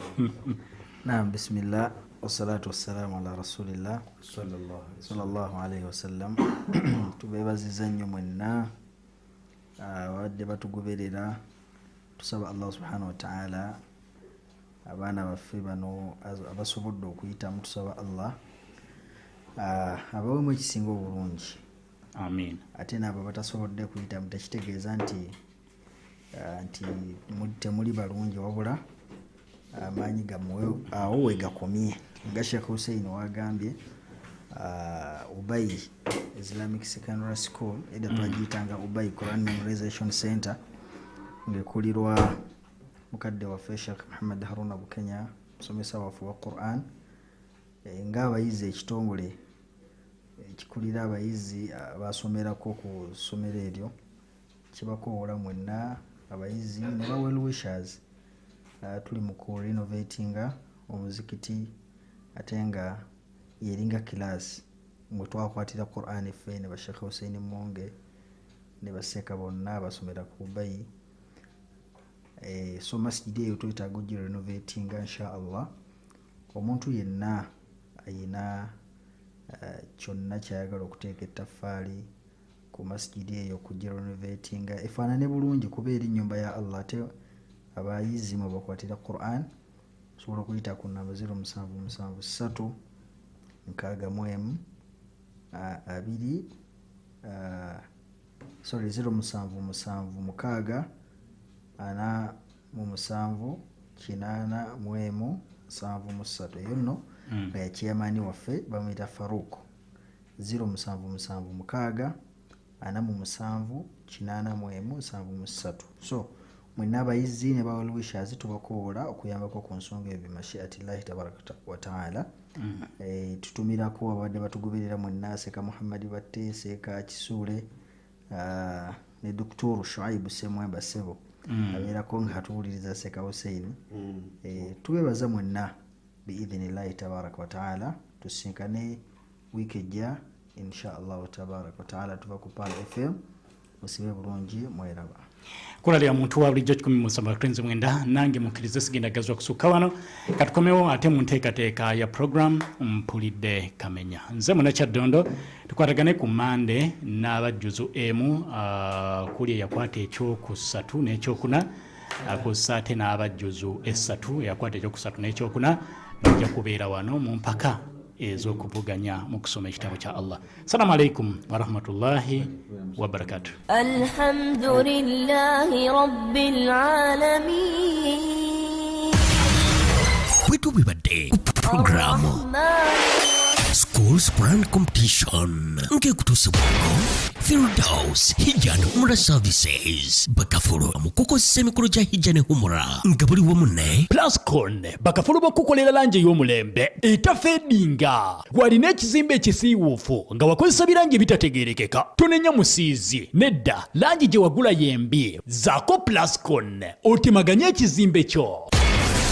Plascon Color Your World nga buli wamu ne Spyro abakolera pikipiki z'amasanyalaze eza Spyro. Weefunire pikipiki ya Spyro otandika okwekolera ensimbi. Pikipiki eno tekozesa mafuta, engine oil, clutch, blocker, piston oba pulaga nedda weetaaga batule yokka. Kuwa bodaboda ekuwa $42 ate ng'ogifunira ku shillings 42 zokka. Ate gwe yeevuga emalako ennaku 3. Ebifo ew'okufunira batule zino kati weebiri mu Uganda yonna ate nga twatandise n'okuteekawo amasanyalaze aga sola agatuyambako singa amasanyalaze gaba gavuddeko. Kati jangu weefunire pikipiki ya Spyro ey'amasanyalaze gisange ku office za Boda Boda Union mu ggwanga lyonna ne ku Housing Finance Bank oba kuba ku simu zino 0751 66 06 75 oba 0763 9 76 73 nga buli wamu ne Yamada Luminaca Diva Products